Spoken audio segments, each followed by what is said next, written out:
भाइयों बहनों, नए फाइनेंशियल ईयर में हम लाए हैं आपके लिए नए सब्सक्रिप्शन प्लान्स।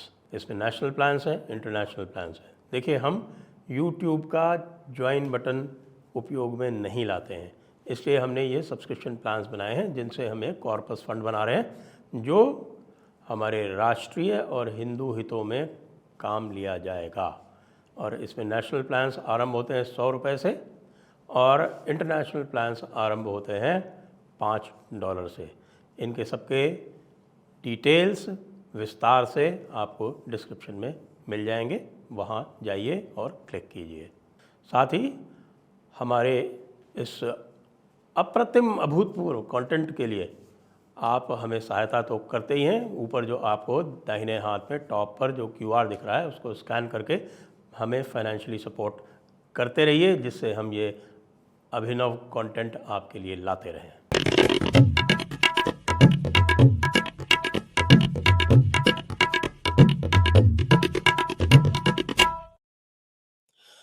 नमस्ते, आप सभी का स्वागत है आज की इस चुनावी चर्चा पर। और आज हमारे साथ जुड़ रहे हैं अनुपम मिश्रा जी प्रयागराज से और जीतेश जेठानंदानी जी जयपुर से। जीतेश जेठानंदानी जी को आप सभी जानते हैं, उनसे परिचित हैं। आप स्वतंत्र पत्रकार हैं, जयपुर से ही हैं। अनुपम मिश्रा जी का अपना YouTube चैनल भी है, वैसे घूमता आईना करके, और वो आवर लीडर करके समाचार पत्र भी चलाते हैं प्रयागराज से। और आप इनको पैनलिस्ट के रूप में कई सारे समाचार चैनल्स पर देखते रहे हैं।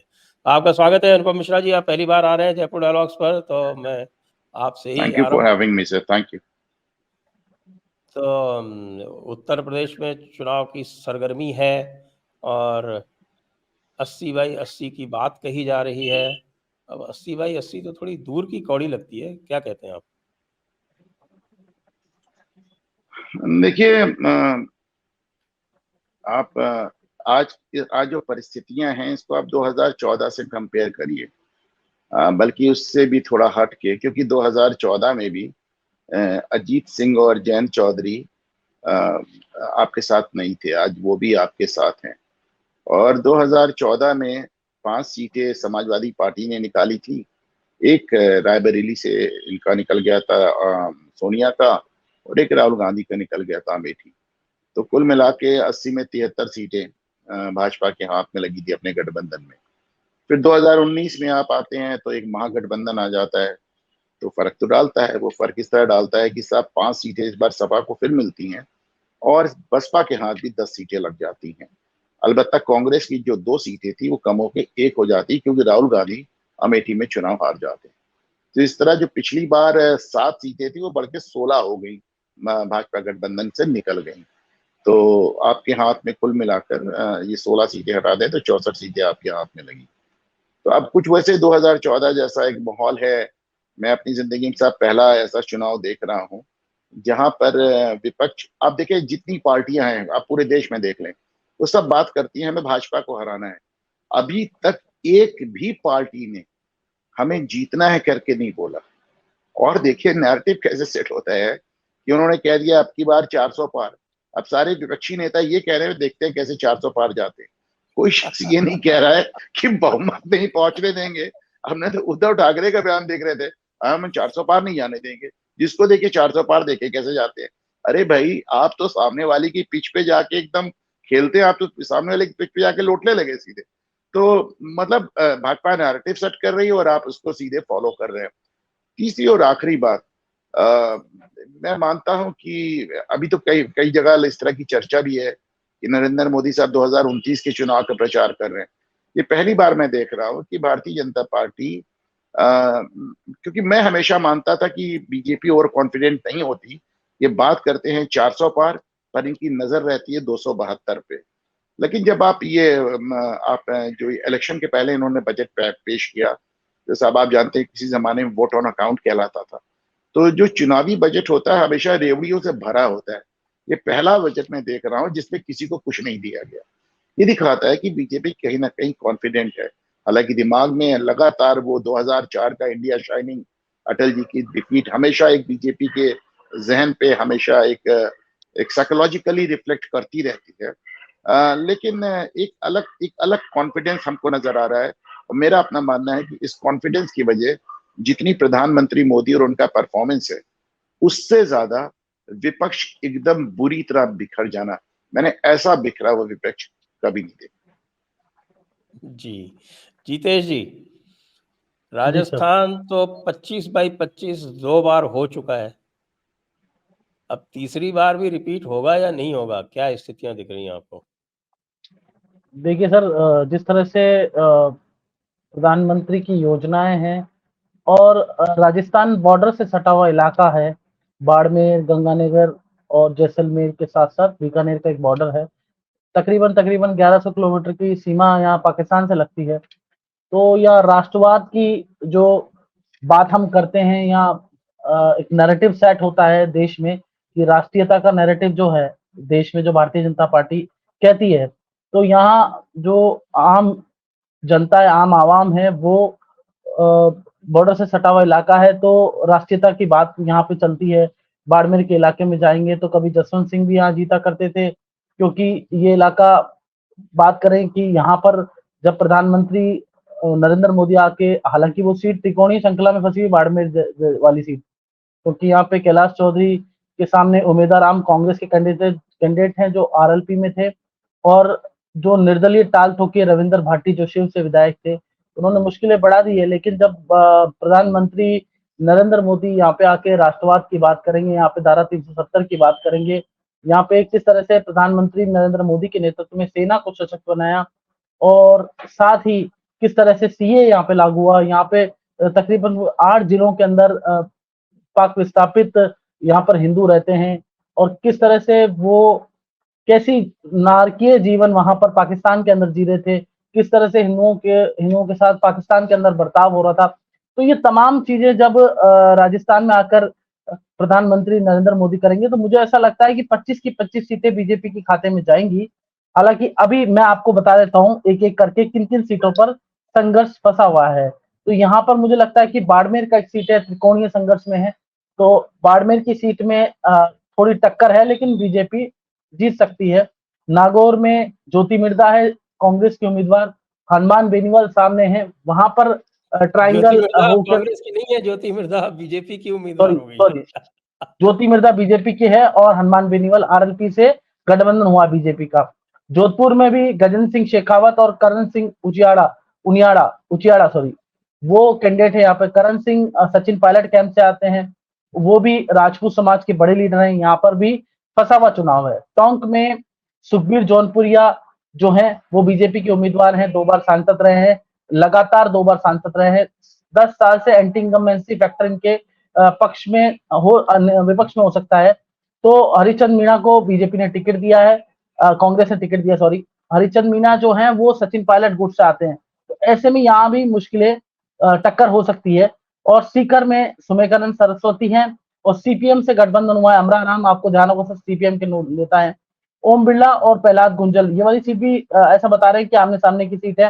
साथ ही महेंद्रजीत सिंह मालविया, और अब कांग्रेस ने भी वहां पर उम्मीदवार उतार दिया है, बाप के राजकुमार रोत। तो ये 8-10 सीटें सर ऐसी है राजस्थान के अंदर जो कहीं ना कहीं फंसी हुई नजर आ रही है, जो मुझे लगता है कि यहाँ पर टक्कर होगी। लेकिन जब प्रधानमंत्री की रैलियां होगी, जैसे जयपुर ग्रामीण मुझे फंसी हुई नजर आ रही थी, अनिल चोपड़ा जो कांग्रेस के उम्मीदवार हैं, सामने जो उम्मीदवार हैं वो राव राजेंद्र सिंह है बीजेपी से, पहले विधायक रहे, आपको ध्यान हो, उप मुख्य सचेतक रहे विधानसभा के, बड़ी ब्रिलियंट माइंड व्यक्ति हैं राव राजेंद्र। लेकिन जो वहां की जातिगत समीकरण है उसको देखकर ऐसा लग रहा था कि हो सकता है कि जाट और समाज और राजपूत समाज और गुर्जर समाज और यादव समाज बाहुल्य वहां पे है, तो वो वोट अगर अनिल चोपड़ा को देते हैं तो मुश्किलें बढ़ सकती है। लेकिन जिस तरह से प्रधानमंत्री आया और पूरा ओवरऑल नैरेटिव उस लोकसभा का मैं 2 दिन में देख रहा हूँ, आने के बाद में प्रधानमंत्री ने कोटपुतली में रैली की, उसके बाद से पूरा नैरेटिव वहां चेंज हो गया। अब एज यहाँ पर राव राजेंद्र सिंह को दिखाई दे रही है, क्योंकि वहां पर जो प्रधानमंत्री की रैली के बाद, सभा के बाद ओवरऑल नैरेटिव चेंज हो गया। ऐसे सीकर के अंदर जिस तरह से अमित शाह ने रोड शो किया, उसके बाद सुमेखानंद जो सरस्वती हैं, जो सांसद रहे, दूसरी बार सांसद हैं, तीसरी बार टिकट दिया है, तो वहां ओवरऑल नैरेटिव चेंज हो गया। तो ऐसे में मुझे लग रहा है कि बीजेपी के लिए जो आप 25 की 25 सीटें पहले से कंटेस्ट जरूर है। कोई भी व्यक्ति अगर 10 साल प्रधानमंत्री रह जाता है तो इस बार ये बड़ी बात है कि प्रधानमंत्री का कोई नैरेटिव खराब नहीं है, प्रधानमंत्री के नाम पर ही वोट पड़ रहे हैं, मोदी ही एक एक विकल्प है देश में, ऐसा जनता को लगता है। मैं जनता के बीच में जाता हूं तो लोगों को लगता है कि जो जो फेस है ना सबसे बड़ा देश में, विपक्ष जो अभी सर भी कह रहे थे कि विपक्ष यहाँ पे है ही नहीं, तो भारत के अंदर सबसे बड़ी समस्या ये हो रही है कि विपक्ष यहाँ पे अलग तरह का विपक्ष है, मतलब एक प्लेटफॉर्म पे विपक्ष नहीं है। कोई बात करता है भारत की, कोई करता है पाकिस्तान की, कोई राहुल गांधी बाहर जाके भारत की बुराई कर रहे हैं। तो भारत के अंदर रहते हैं, भारत के अंदर राजनीति करते हैं और बाहर जाके भारत की बुराई करते हैं। तो अगर ऐसा विपक्ष है तो कौन उनको वोट करेगा? सबसे बड़ी समस्या गांधी परिवार के साथ ये परिवारवाद तो है ही, साथ ही भारत के अंदर रह के और भारत की बुराई बाहर जाके करेंगे तो कौन भारतीय व्यक्ति जो राष्ट्रीय राष्ट्रीय विचारों से ओतप्रोत रखता है, राष्ट्रीय विचार उसके मन में है, राष्ट्रीयता का विचार है, चाहे वो किसी पार्टी से नहीं हो, लेकिन भारत प्रथम की भावना हर एक भारतीय में होती है। अगर ऐसे व्यक्ति राहुल गांधी के जिस पार्टी का नेतृत्व करते हैं वो भारत के बाहर जाके भारत की बुराई करते हैं, तो मुझे लगता है कि ये इस तरह की पार्टी, इनको एक विचार सोचना चाहिए कि हम विपक्ष में कैसे खड़े हो पाएंगे। जब हम भारत के अंदर रहकर भारत की बुराई करेंगे तो विपक्ष में रहना बड़ा मुश्किल होगा। अब बात करते हैं सर और भी सीटों की, एक एक सीट का मुझे एनालिसिस है। जी, आते हैं थोड़ा सा, अब जरा वापस जरा उत्तर प्रदेश चलते हैं पहले, फिर उससे आप इसके बाद में आपसे एक एक सीट की चर्चा करेंगे। मैं अनुपम जी से पूछूंगा कि अनुपम जी, जो मुख्य विपक्ष है वो समाजवादी पार्टी माना जा रहा है, समाजवादी पार्टी कांग्रेस का गठबंधन है उत्तर प्रदेश में, लेकिन जो सिनारियो हमारे सामने आ रहा है इस समय, उसमें जो ये रोज टिकट बदल रहे हैं हमारे अखिलेश जी, ये क्या दिखा रहा है? नर्वस है कि कंफ्यूज्ड है कि ओवर कॉन्फिडेंट है कि भाई हम जिसको भी टिकट देंगे वो जीत जाएगा? और मेरठ में 2 दिन में 3 टिकट बदल दिए, और रामपुर मुरादाबाद का किस्सा जो गजब हुआ वो तो हुआ ही। तो ये जो है, ये अंदर की बात आप बताइए ना, ये समाजवादी पार्टी में आखिरकार चल क्या रहा है? कांग्रेस तो खैर मुझे लगता नहीं कि कहीं पे है, दिख भी नहीं रही है मुझे। कांग्रेस 2% का उनका वोट बैंक ही है, लेकिन बदायूं नहीं, बिजनौर, मुरादाबाद, नोएडा, मेरठ, रामपुर, मतलब आप देखें 6 जगह इन्होंने टिकट बदले, एक एक जगह पे 4-4 बार बदले। मेरी बात सुने, जिस जिस जगह मैं प्रयागराज में बैठा हूं, अभी पिछले विधानसभा चुनाव में शहर पश्चिमी ये सीट है, अतीक अहमद की सीट कहलाती थी। पिछली बार इस पे पहली बार पल्लवी पटेल को दिया, फिर ऋचा सिंह, वो जो इलाहाबाद यूनिवर्सिटी की प्रेसिडेंट थी, उनको दिया, फिर अमरनाथ मौर्य को दिया, फिर ऋचा को दिया, फिर अमरनाथ मौर्य को दिया, फिर ऋचा को दिया, और फिर फाइनली जब अमरनाथ मौर्य को दिया, जब तक वो नामांकन के लिए पहुंचते समय निकल गया था, और नामांकन अधिकारी ने पूछा कि क्या आप लोग सपा कार्यालय से सिंबल चुरा के ला रहे हैं क्या? इतनी जल्दी जल्दी तो कोई पार्टी नहीं बदल, नहीं, मेरे सामने की बात है साहब, मेरे सामने की बात है। नामांकन अधिकारी ने पूछा कि आप लोग क्या सिंबल चुरा के ले आते हो क्या? कोई पार्टी इतनी जल्दी जल्दी नहीं बदल सकती। तो वही इस बार भी हो रहा है। देखिए, एक बात समझ ले, मैं कहते हैं दावा बिना दलील के नहीं होता। मेरा दावा क्या और मेरी दलील क्या है, दोनों बता। मेरा दावा है कि अखिलेश यादव 2024 के खिलाड़ी नहीं है। अखिलेश यादव 2024 के चुनाव लड़ ही नहीं रहे हैं। उनका सारा निशाना 2024 के कंधे से 2027 है। उनकी चाहत क्या है? वो अभी देखिए, अभी इस बार बहुत 2022 के चुनाव में जो कुछ थे अखिलेश थे, 91% मुस्लिम वोट, ये तकरीबन साहब वही मुस्लिम वोट है 91% जो 1946 में जिन्ना को मिला था, मुस्लिम लीग को मिला था। उस लेवल का मुस्लिम वोट जो कभी नेहरू को नहीं मिला, जो कभी इंदिरा को नहीं मिला, जो कभी मुलायम को नहीं मिला, जो कभी लालू को नहीं मिला, वो अखिलेश यादव को मिला। तवक्को सिर्फ एक थी मुसलमानों की, भाजपा को रोको। तो आप 14 हार गए, 17 हार गए, 19 हार गए, 22 हार गए, निकाय चुनाव हार गए। आपने मुसलमानों को पूरी तरह निराश कर दिया। उन्होंने आपको झोली भर के वोट दिया और आपने उनको पूरी तरह निराश कर दिया। आपने कहते सब हमारे बस करी, वैसे ही आते हैं हमारे यहाँ, वो यही बयान देते हैं, कहते भाई भी एक आध चुनाव और आजमा लो आप समाजवादी पार्टी को, लेकिन मोटा मोटा समझ लो इनके बस का नहीं है, just can not do it. तो अब अखिलेश यादव वो अच्छी तरह जान रहे हैं कि लोकसभा में उनका कुछ नहीं होना।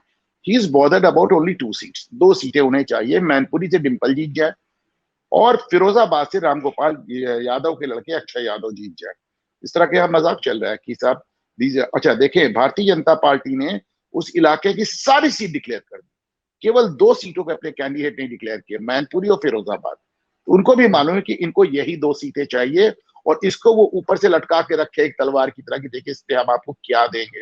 वही बात अखिलेश यादव की, उन्हें मालूम है कि साहब उनकी सिर्फ एक ख्वाहिश है कि 2022 में एक तरफ भाजपा थी, 125 सीट पे सपा आई और बहुजन समाज पार्टी एक कैंडिडेट पे चली गई, कांग्रेस 2 विधायक पे चली गई।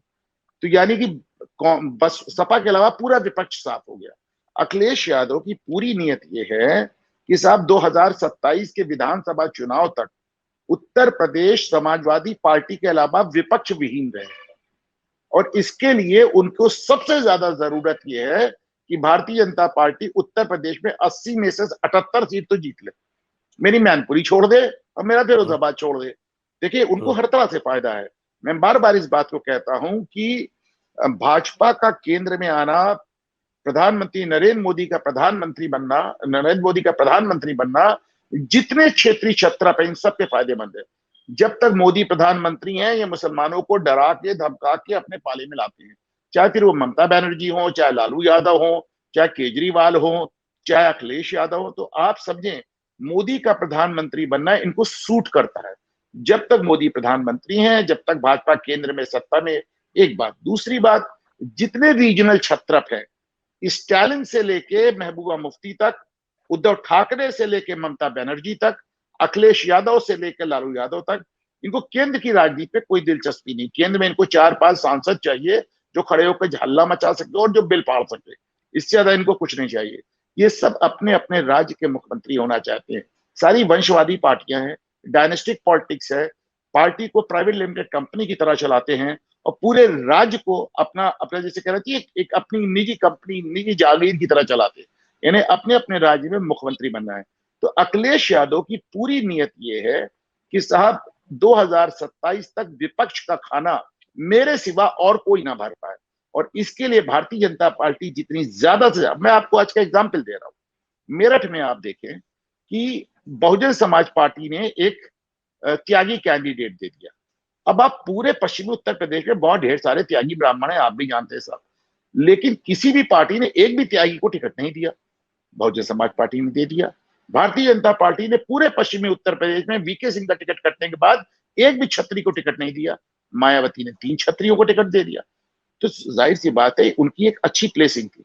लेकिन जब मायावती त्यागी कैंडिडेट देती है मेरठ में, जिनके सामने अरुण गोविल है, तो जाहिर सी बात है ये त्यागी वोट भाजपा का कटता।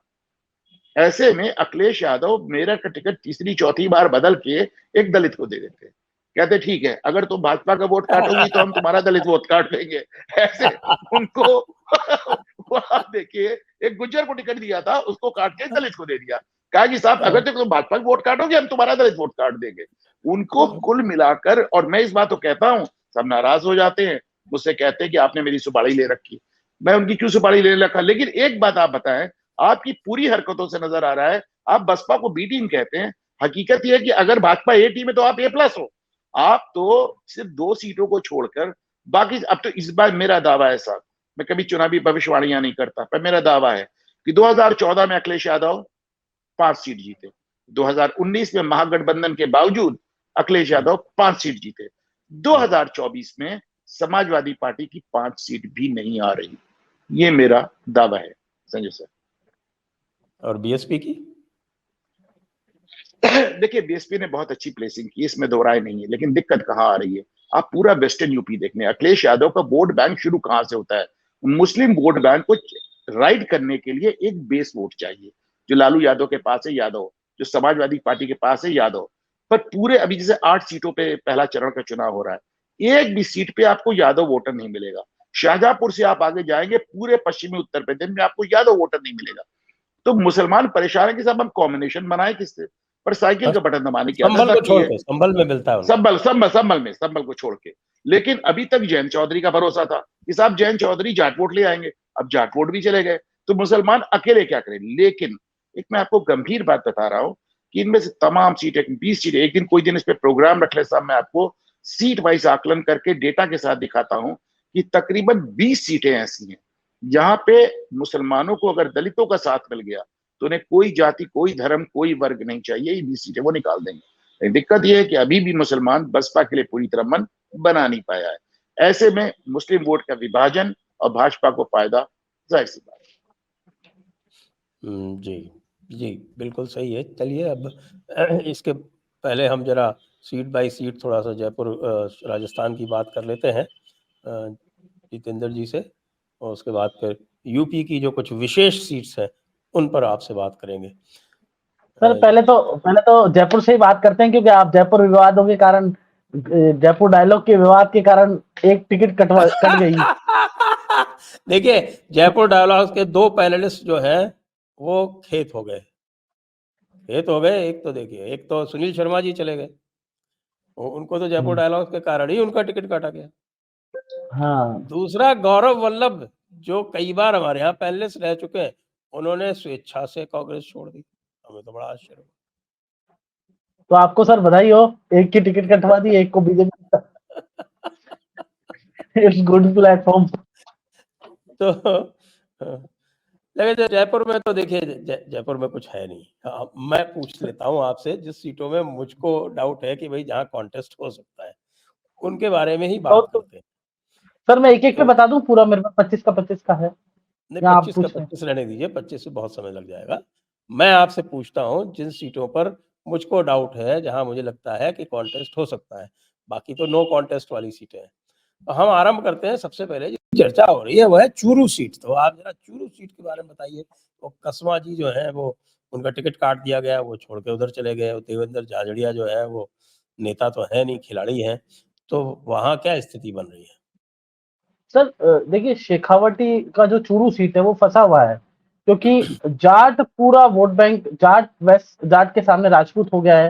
राजस्थान में अमूमन ऐसा होता नहीं कि कास्ट के आधार पर मतलब चुनाव हो। 2014 में मोदी के चुनाव में राष्ट्रवाद के नाम पर, मोदी के नाम पर वोट पड़ा था, लेकिन इस बार पहली बार देखने को मिल रहा है कि विधानसभा चुनाव में भी अंतर इसलिए कम रहा कि जाट वैस राजपूत आमने सामने रहे।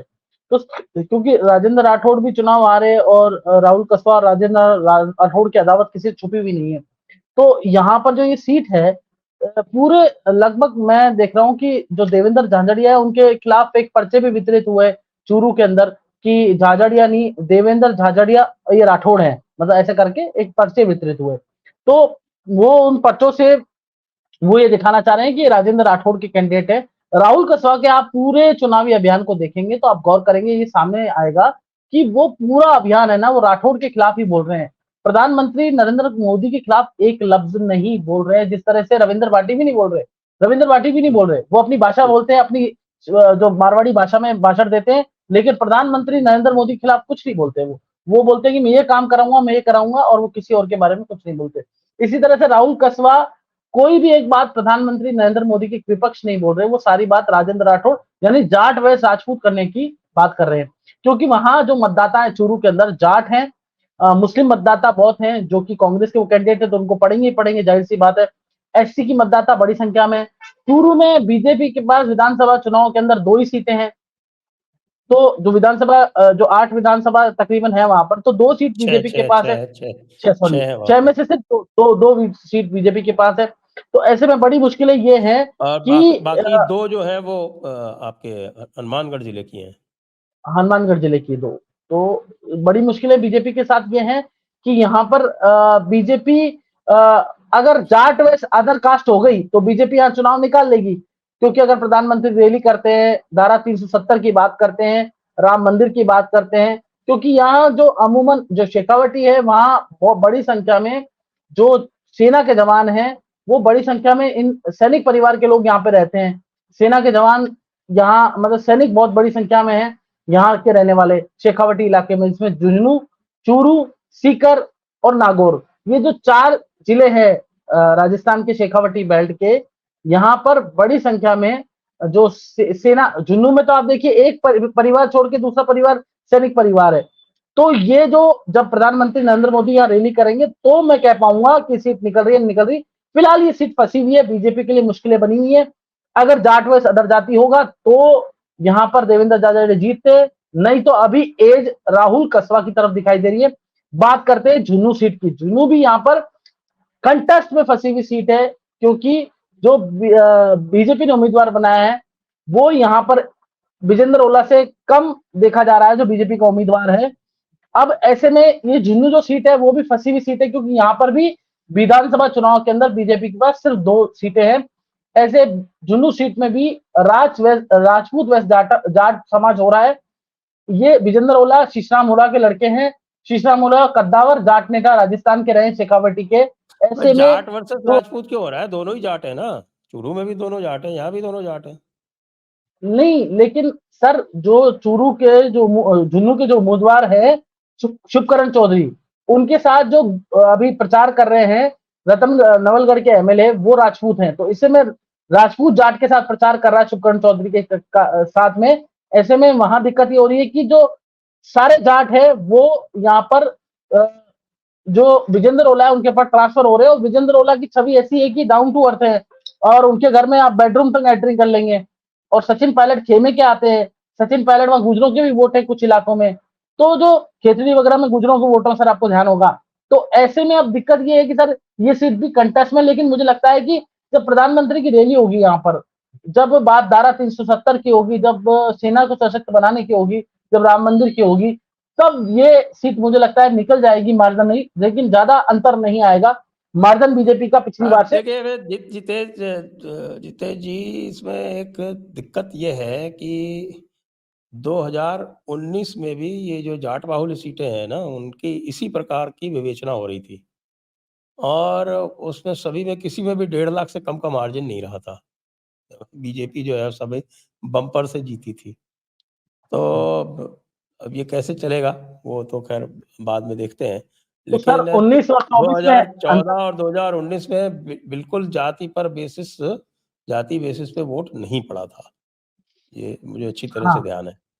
बिल्कुल ठीक बोल रहे हैं सर। मैं यही बता रहा था कि 2019 के अंदर जो वोट है वो जाति पर नहीं पड़ा था, हिंदुत्व पर, राष्ट्रवाद पर, इन मुद्दों पर वोट पड़ा था। और इस बार थोड़ा सा राजस्थान में जो 115 सीटें बीजेपी की आई है वो पूरा डाउन होने का कारण ये 163-60 आती है, लेकिन एक वसुंधरा राजे फैक्टर भी था, दूसरा बीजेपी की कुनबे की आपसी लड़ाई थी, शतरंजों की लड़ाई थी। और ये कारण ये भी था, कास्टिज्म का एक बड़ा कारण है राजस्थान में। जो पुरानी आप देखेंगे, गो थ्रू करेंगे हिस्ट्री को, पॉलिटिकल हिस्ट्री को, तो कास्ट का बड़ा इफेक्ट रहता है। लेकिन ये 2014 के बाद नैरेटिव जरूर चेंज हुआ है कि हिंदुत्व के नाम पे वोट पड़ा है, एकजुट होकर सनातन के नाम पे वोट पड़ा है। लेकिन अभी इस चुनाव में, विधानसभा चुनाव में कुछ ऐसा देखने को नहीं मिला कि एकजुट होकर हिंदू समाज का वोट भारतीय जनता पार्टी को पड़ा।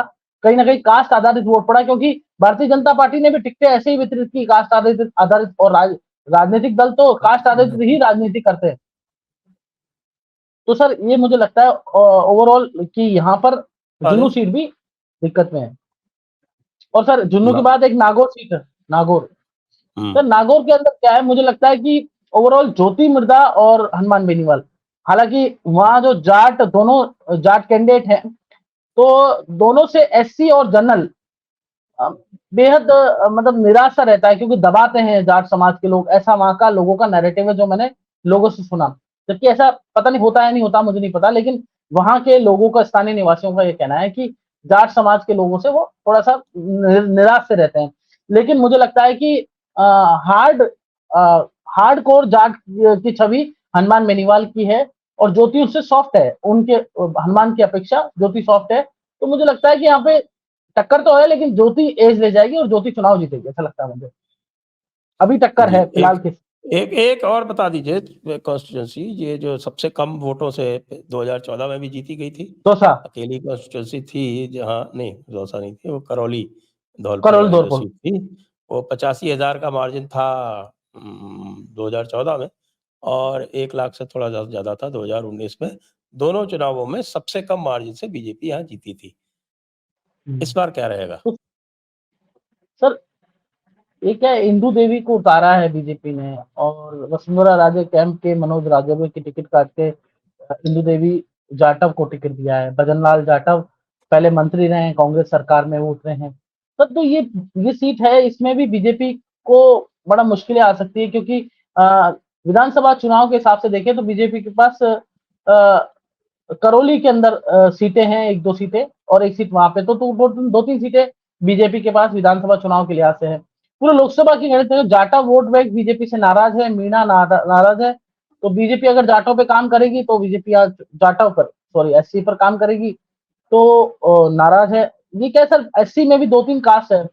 अगर कोली कोहली जाटव को वोट नहीं देते, जाटव कोहली को वोट नहीं देते। ये धौलपुर भरतपुर में हो रहा है। भरतपुर में बीजेपी के कैंडिडेट कोहली हैं, रामस्वरूप कोहली, तो वहां जाटव भरतपुर में बीजेपी को वोट नहीं दे रहे।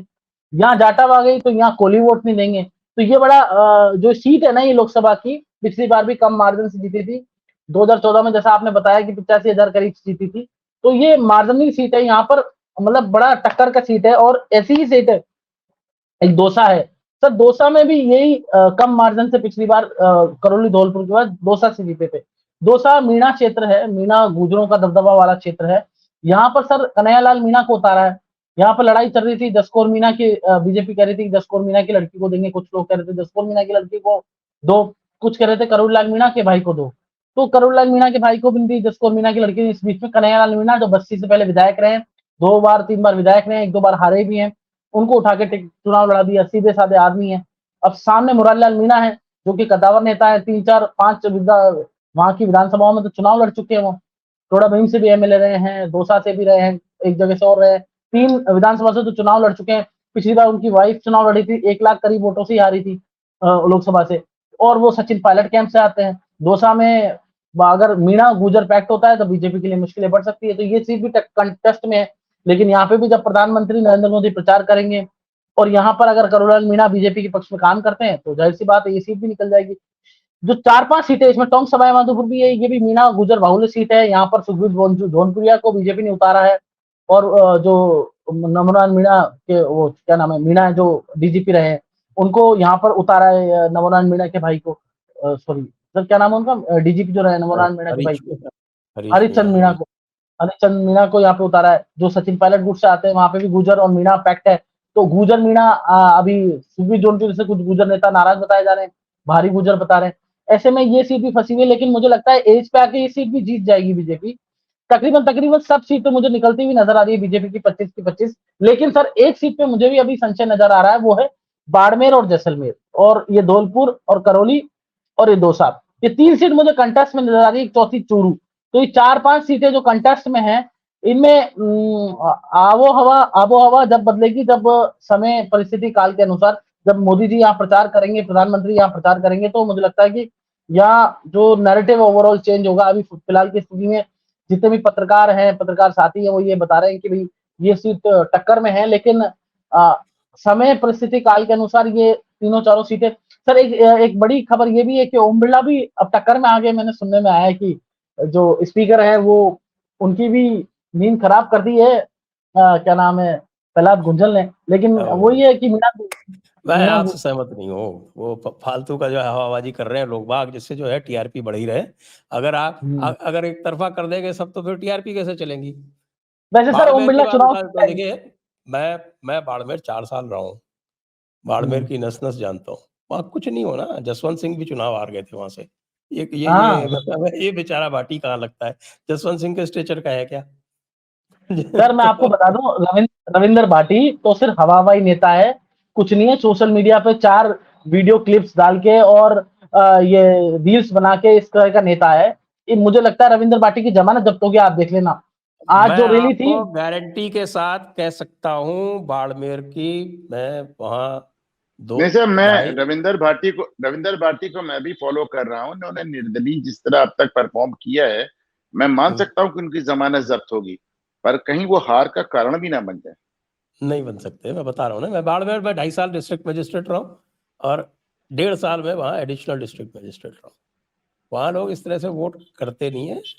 जसवंत सिंह जी जब वहाँ से इंडिपेंडेंट लड़े थे तब भी ऐसा था। और वहाँ तो मैंने भी, जनरली मेरा आकलन जो है आप जानते हैं राजस्थान में गलत नहीं होता है, तो वहाँ तो मुझसे पूछा गया था, बल्कि मोदी जी के यहाँ से पूछा गया था और मैंने उनको फीडबैक दे दिया था कि भाई जसवंत सिंह जी जीत सकते हैं।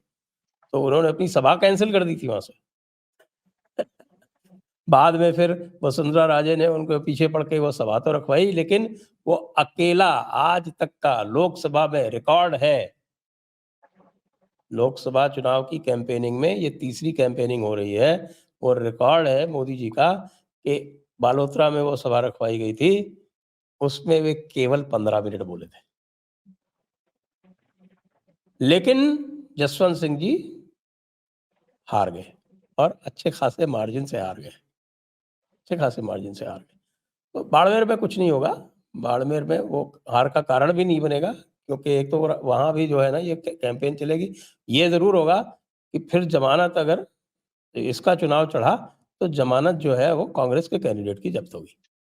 बिल्कुल ठीक कह रहे हैं सर मैं आपकी बात से सहमत हूँ पूर्ण रूप से कि वहां बाड़मेर में एक माहौल चल रहा है दोनों। देखिए उम्मीदवार की सर देखिए कल सभा, मतलब मुझे समझ नहीं आ रहा है कांग्रेस पार्टी के कैसे अध्यक्ष डोटासरा डांस कर रहे हैं। मुझे समझ नहीं आ रहा, जब जिस सभा में जा रहे डांस, मुझे लगता है डांस से सीटें आ जाएगी कांग्रेस की यहाँ पे, तो है ना।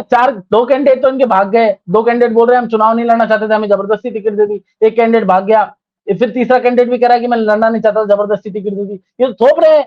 और जो अध्यक्ष है कांग्रेस पार्टी के गोविंद सिंह डोटासरा, वो डांस कर रहे, कल सभा में डांस कर रहे थे। जिस सभा में जाते हैं मतलब रील्स वाले नेता हो गए। मतलब मुझे लगता है रविंद्र भाटी और गोविंद सिंह डोटासरा में कोई अंतर नहीं है, दोनों ही रील वाले नेता है। धरातल पे कुछ नहीं है सर। रविंद्र भाटी ने कसम खाई थी कि शिव की जनता से कि मैं चुनाव नहीं लड़ूंगा, ये मैं विधानसभा का चुनाव मुझे जिता दो, मैं विधानसभा में आप लोगों की सेवा करूंगा। भगवान की कसम खाई थी उन्होंने, लेकिन फिर झूठ बोला उन्होंने। वो लोकसभा का चुनाव वो लोगों की चढ़ाने पे लड़ गए। और अभी तो रील्स बन रही है, माहौल बन रहा है। सर मैं एक बार बताऊं, स्ट्रेटेजिकली एक किसी को अगर किसी की राजनीतिक हत्या करनी हो ना, तो कुछ लोग ऐसे होते हैं, वो हत्या करने के लिए उसको चढ़ा देते हैं कि आप बहुत बड़े नेता हो। शुरू में जब तक नामांकन नहीं होता उनके पीछे पैसे भी बहाते हैं और भीड़ भी लेके आते हैं, लेकिन जब नामांकन की तारीख निकल जाती है वापस लेने की, फिर वो पीछे हट जाते हैं कि अब बेटा तू मजे ले, राजनीति कर रहा था इतने दिन से, अब तू आराम से मजे ले। अब अब आप राजनीति कर रहे हो, अब आप अकेला चुनाव लड़ो। सर मैंने बहुत से चुनाव ऐसे देखे हैं, मैंने खुद ने यूनिवर्सिटी का चुनाव लड़ा, लेकिन सर ऐसा ही होता है, पहले चढ़ा दिया जाता है और फिर निर्दलीय चढ़ा देते हैं, आइए चलिए फिर अब बाद चलते हैं वापस अनुपम जी के पास में। उत्तर प्रदेश में बहुत इंटरेस्टिंग बहुत सारी सीटें हैं जिनके बारे में चर्चा करना अत्यंत आवश्यक है, और उसमें सबसे अधिक इंटरेस्टिंग सीट जो मुझे लग रही है वो है रामपुर। अब रामपुर में क्या हो रहा है जनाब अनुपम जी, थोड़ा सा हमें खुलासा करके समझाएं। आजम खां को हमने भी बहुत नजदीक से देखा है, लेकिन इस बार जो हो रहा है वो तो अभूतपूर्व है। देखिए साहब, आजम खान ने अपनी जो राजनीति शुरू की थी वो मजदूरों की और कम्युनिस्टों की एक उनका अंदाज था, और उनकी राजनीति के उनके रामपुर के नवाब के खिलाफ उनका अपना एक बयानिया हुआ करता था। पर धीरे धीरे धीरे धीरे वो रामपुर के नए नवाब हो गए। मुलायम सिंह के साथ रहते रहते उन्होंने दो बातें सीखी। एक तो मुलायम सिंह अगर पूरी पार्टी को अपनी अपनी जेब की जागीर और बना के चल रहे थे और एक प्राइवेट लिमिटेड कंपनी बना के चल रहे थे, तो आजम खान ने कहा कि साहब पूरा उत्तर प्रदेश आपका कब्जा है, रामपुर पे मैंने कब्जा कर लेता हूँ। तो साहब एकदम नए नवाब हो गए। आपसे यकीन माने, अगर आप रामपुर जाएंगे और देखेंगे कि किस तरह उन्होंने वहां पे क्या क्या कर रखा है। देखिए मैं याद दिला दूं लोगों को, अक्सर बात होती है कि आजम खान पे बड़े मुकदमे लाद दिए स्टेट गवर्नमेंट। 84 मुकदमे हैं साहब उनके खिलाफ, उसमें से 82 मुकदमे रामपुर के गरीब मुसलमानों ने लिखा है। फिर से दोहरा दूं, 84 में से 82 मुकदमे रामपुर के गरीब मुसलमानों ने लिखा है। क्या मुसलमान, क्या कैसे, मतलब मैं हमेशा कहता था आजम खान एक ओवररेटेड नेता है। मैं इसको साबित भी कर दे रहा हूं। फिर मैं कहता हूं दावा बिना दलील के नहीं होता। मुलायम सिंह वहां से जयाप्रदा को लड़ा रहे थे, आजम खान विरोध कर रहे थे, जयाप्रदा जीत गई। आपके घर से आके उन्होंने 12 चुनाव, 1980 में पहली बार आजम खान चुनाव जीते, विधायक हुए, तब से अब तक 12 या 13 चुनाव हो चुके वहां लोकसभा के, और उन लोकसभा चुनाव में सिर्फ एक बार आजम खान जीते, सिर्फ एक बार। बाकी उनकी इच्छा के खिलाफ जयाप्रदा जीती। समाजवादी पार्टी वहां नहीं जीत पाती, वहां या तो कांग्रेस जीत रही थी या भाजपा जीत रही थी। अब देखे मतलब तमाशा, और हम सोचते हैं कि रामपुर आजम खान का है। आप सोचे 12-13 चुनाव में कांग्रेस भाजपा जीत रही है और रामपुर आजम खान का है, वो भी वो जिला जहां पे 52-53% मुसलमान है। ये तो हाल है, आप इनको समझ। Over rated. आज तक 10 मुसलमानों का वोट नहीं दिला पाए रामपुर के बाहर समाजवादी पार्टी को, लेकिन जितनी बार मुंह खोला उतनी बार भाजपा के वोट बढ़ा दिए। ये हमारे लोकल ओवैसी कहता हूं मैं इनको साहब, हम कहते हैं हमारे स्थानीय ओवैसी, इनके रहते हैदराबाद से ओवैसी कहने की जरूरत नहीं। तो आप इसको जाने कि आपके रहते पिछले 13 लोकसभा चुनाव में एक बार सपा जीती, आप बाकी 2 बार जयाप्रदा को लाकर इनको जिताना पड़ा, वो भी आपकी इच्छा के खिलाफ। आपसे बड़े मुसलमान नेता तो मुलायम सिंह थे, उन्होंने कहा जयाप्रदा को वोट दो, मुसलमानों ने दे दिया। आजम खान ने कहा मत दो, उनकी नहीं सुनी गई, नहीं सुनी गई। लेकिन इसके बाद भी उनको कब्जा करना है, वहां पे कब्जा करना है। तो साहब यूनिवर्सिटी बनाई जाती है, और यूनिवर्सिटी भी किसके नाम, मौलाना जौहर के नाम पे बनाई जाती है। मौलाना जौहर कौन थे? जो खिलाफत आंदोलन में तुर्की में दोनों भाई गिरफ्तार हुए थे, ये जाके वहां पे खिलाफत आंदोलन के पर्चे बांट रहे थे। मौलाना जौहर कौन थे? मौलाना जौहर वो थे जो कहते थे कि हिंदुस्तान के मुसलमानों को अपना धार्मिक और राजनीतिक नेतृत्व तुर्की से लेना चाहिए, हिंदुस्तान से नहीं लेना चाहिए। भाई खिलाफत आंदोलन क्या था? यही तो था ना कि हिंदुस्तान का मुसलमान अपने रिलीजियस और पॉलिटिकल लीडरशिप तुर्की से ले, इंडिया से नहीं ले।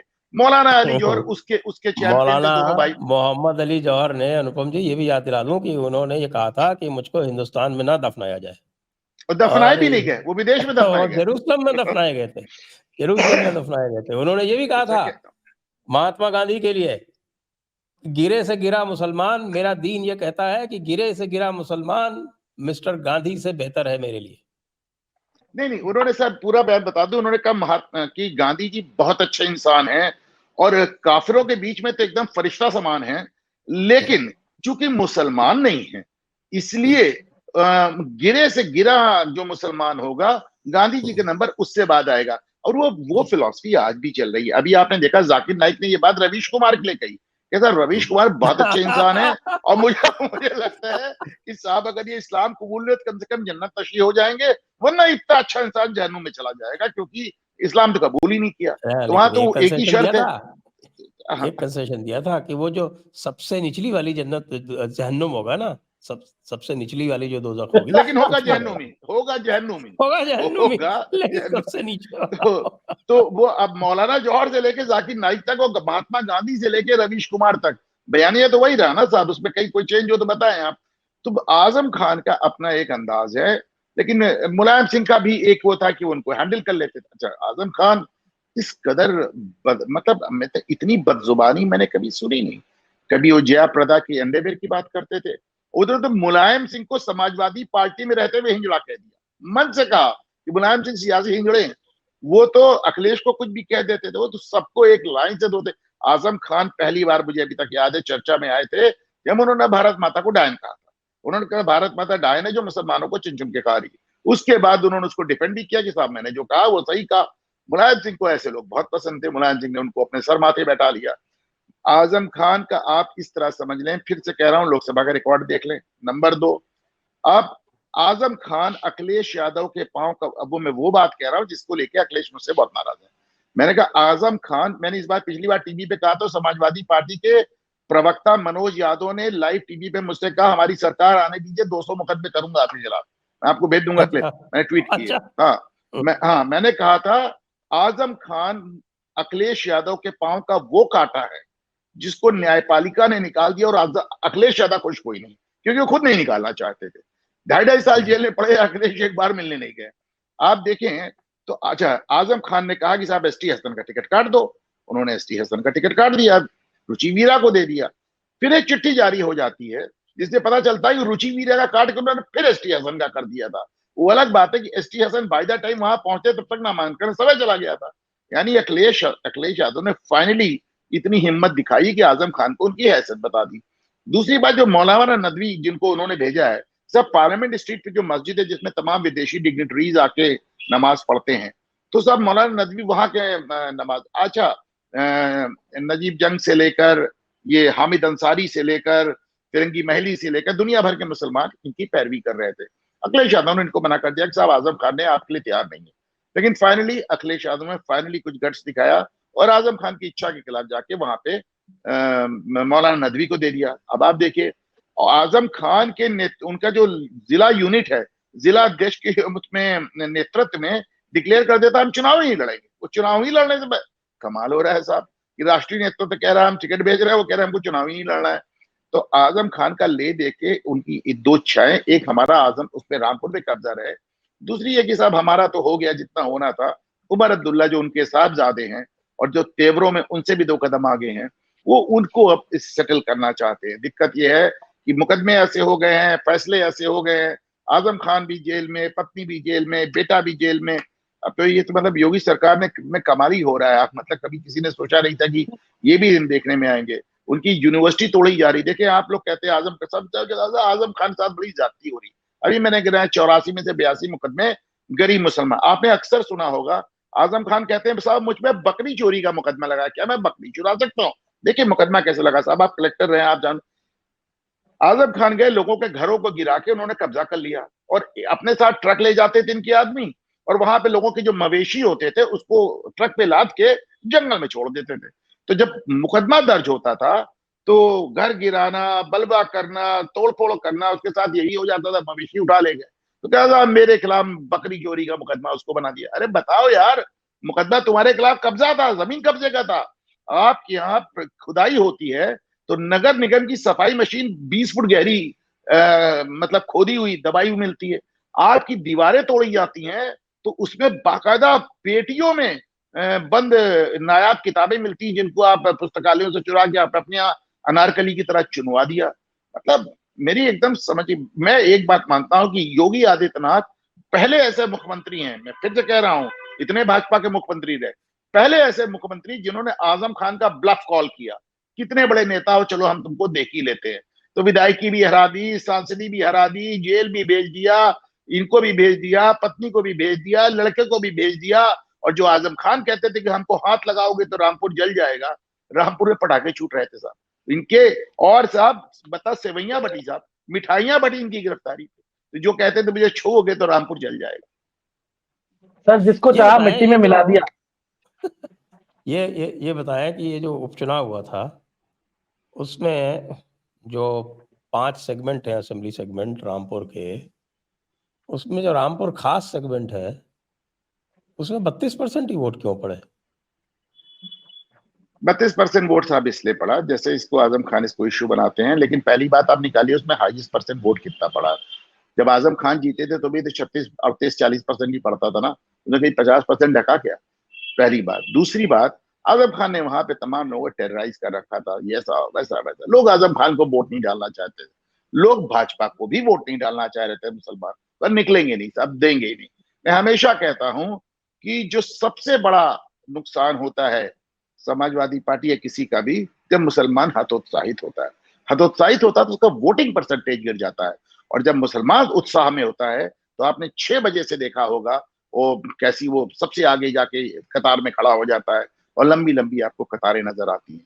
वो हतोत्साहित होने का कारण था, आजम खान को वोट देना नहीं चाहते थे, भाजपा को भी नहीं देना चाहते थे, जाइए साहब वोट ही थे। ओके, लेकिन ये प्रचार तो ये किया गया कि साहब की भाजपा ने वोट नहीं देने दिया। सब प्रचार तो ये भी किया कि 84 मुकदमे भाजपा ने लाद दिए, प्रचार तो ये भी किया कि साहब बकरी चोरी का मुकदमा बनाया गया, लेकिन सब हकीकत बता तो रहा हूँ आपको, लिखा पढ़ी में। अच्छा, ये जो है अब चलिए ये रामपुर और सब और एक आखिरी बात, मुरादाबाद प्रचार तो ये भी किया गया कि आजम खान रामपुर के नए नवाब हैं, 12-13 चुनाव में एक चुनाव जीत पाए, लोकसभा जिनके रहते हुए लगातार कांग्रेस या भाजपा जीत रही 12-13 चुनाव से, कहाँ के नवाब, कैसे नेता, कहाँ के नेता। तो इस बार क्या रहेगा बताइए? देखिए साहब, इस बार तो बहुत ही बुरा हाल है, मैं मानता हूं। देखिए आपने वहां पे मौलाना नदवी को ले जाके मेरी बात हुई, मौलाना नदवी जो एक पत्रकार है, हमारे मित्र हैं जो मौलाना नदवी को चुनाव लड़ा रहे हैं, तो वो कह होते थे कि हाँ साहब चुनाव अच्छा चल रहा है ऑल दैट, लेकिन आप इसको समझें, फिर से समझें, दलील के साथ दावा समझें। जिस दिन रामपुर से कोई मुसलमान जो कि आजम के परिवार से नहीं है जीत गया, तो आजम तो बचे कुचे भी खत्म हो जाएंगे ना साहब। आजम की मजबूरी है कि वो इस बात को सुनिश्चित करें कि मौलाना नदवी हारे। मौलाना नदवी अगर रामपुर से जीत गए तो आजम खान का तो कोई नामलेवा भी खत्म हो जाएगा साहब, आप कैसी बात कर रहे हैं? तो इसलिए आसिम रजा से लेके उनकी पूरी यूनिट जबरदस्त इसमें इंश्योर करने में लगी है कि साहब मौलाना नदवी हार गए। Very good. और मुरादाबाद में क्या होगा? मुरादाबाद में क्या होगा? मुरादाबाद में आपने कहा कि साहब एसटी हसन को टिकट दे रहे हैं, फिर रुचि विदा को दे रहे हैं, फिर एसटी हसन को दे रहे हैं। मुरादाबाद से शायद मंजूर साहब लड़ना चाहते थे, मंत्री थे, आपके बुजुर्ग हैं, मेरे उनके अच्छे ताल्लुकात हैं। वो तो इतना फ्रस्ट्रेट हुए कि तो उम्रा को चले गए, हज को चले गए। उनका अब हमें कुछ चुनाव में रहना ही नहीं है, हमको चुनाव में रहना ही नहीं है। अब आप ये देखिए, दो शायद इसमें एसटी हसन ने एक बड़ी बात कही, आप देखिए इसके नेशनल इम्प्लीकेशन है। उन्होंने कहा कि उसने ओवैसी साहब ने ट्वीट किया, ओवैसी ने ट्वीट किया कि एसटी हसन साहब, मैंने तो आपको पहले भी बताया था कि समाजवादी पार्टी आपका टिकट काट देगी। एसटी हसन ने उस पर जवाब दिया तो ओवैसी 2 हाथ आगे बढ़ गए। उन्होंने कहा हाँ साहब, ओवैसी ने तो हमको बताया था कि मेरा टिकट कट रहा है, और ओवैसी ने मुझको ये भी बताया था कि समाजवादी पार्टी और अखिलेश यादव मुस्लिम लीडरशिप को सिरे से खत्म करने की कोशिश कर रहे हैं। साहब ये बड़ा गंभीर आरोप है, इसको आप समझे। मुस्लिम लीडरशिप को सिरे से खत्म करने की कोशिश कर रहे हैं। तो ऐसे में हम देखते भी हैं, वहां रफीक अंसारी टिकट के दावेदार थे, शायद मंजूर टिकट के दावेदार थे, एसटी हसन टिकट के दावेदार थे, आपने रुचि वीरा खड़ा कर दिए। आप देखें साहब, मेरठ को देख लें, आज तक वहां कोई चुनाव नहीं हुआ जब वहां कोई मुस्लिम कैंडिडेट ही ना हो। ये पहला चुनाव है मेरठ का कि ना सपा से, ना बसपा से, ना कांग्रेस से, ना भाजपा से कोई मुस्लिम कैंडिडेट ही नहीं है साहब। अद्भुतपूर्व। आप कहते हैं कि भारतीय जनता पार्टी ने मुस्लिम विहीन कर दी पॉलिटिक्स। 58 में से 3 मुसलमानों को टिकट दिया समाजवादी पार्टी ने। मुस्लिम विहीन पॉलिटिक्स कर रहे हैं अखिलेश यादव। बड़ी दिक्कत हो रही है साहब। एक तरफ आपको इन्होंने रोजा इफ्तार का अपना एक फोटो पोस्ट किया है, पहली बार जमाने बाद। और सुनिए, उसको ना रोजा लिखा है, ना इफ्तार लिखा है, ना मौलाना का नाम लिखा है, ना कुछ, सीधे लिखा लखनऊ, दैट्स इट। मुख्तार अंसारी के ट्वीट करते हैं तो मुख्तार का नाम नहीं लिखते, अतीक अहमद के ट्वीट करते हैं तो अतीक का नाम नहीं लिखते हैं। वो जो दरोगा ने कहते हैं नमाजी को लात मार दिया था, उस पर ट्वीट करते तो लिखते हैं प्रार्थना पर प्रहार अच्छा नहीं। प्रार्थना पर, नमाज तक लिखे तो नमाज नहीं लिखते, इफ्तार नहीं लिखते, मुख्तार नहीं लिखते, अतीक नहीं लिखते, मुस्लिम वोट भी चाहिए। दिक्कत यह है कि वही दिमाग में उन्होंने शायद मंजूर साहब से कहा कि साहब बात यह कि मुसलमान जाएगा कहाँ, तो शायद मंजूर साहब ने उनसे कहा कि साहब जहन्नम में चला जाएगा, आप साथ नहीं जाएगा। हालांकि अभी ऐसी हालत नहीं आई है, अभी ऐसी हालत नहीं आई है कि कहते जहन्नुम में चला जाए, इनके साथ ना जाए। अभी भी मुसलमान को देखिए, एक इस्लाम में एक कहावत है साहब कि हुब्बे अली में नहीं, बुग़्ज़े मुआविया में। यानी कि जो काम मैं कर रहा हूं वो अली की मोहब्बत में नहीं कर रहा हूं, मुआविया की नफरत में कर रहा हूं। तो मुसलमानों का जो वोटिंग पैटर्न है वो किसी नेता या किसी पार्टी की मोहब्बत में नहीं, भाजपा के विरोध में। आप इसको समझें। तो जब तक इनका ये पैटर्न हुब्बे अली में नहीं और मुग़्ज़े मुआविया में रहेगा, तब तक इनको अखिलेश यादव भी ब्लैकमेल करेंगे। आपको याद होगा 2015 में अगर केजरीवाल का एक वीडियो ऑडियो वायरल हुआ था, कह रहे थे, जिसमें कह रहे थे मुसलमानों को टिकट देने की जरूरत क्या है, उनके पास हमारे अलावा ऑप्शन क्या। तो तब तक आप इनके हाथ, लालू के हाथ, ममता के हाथ, केजरीवाल के हाथ। अच्छा देखिए अंतर क्या है।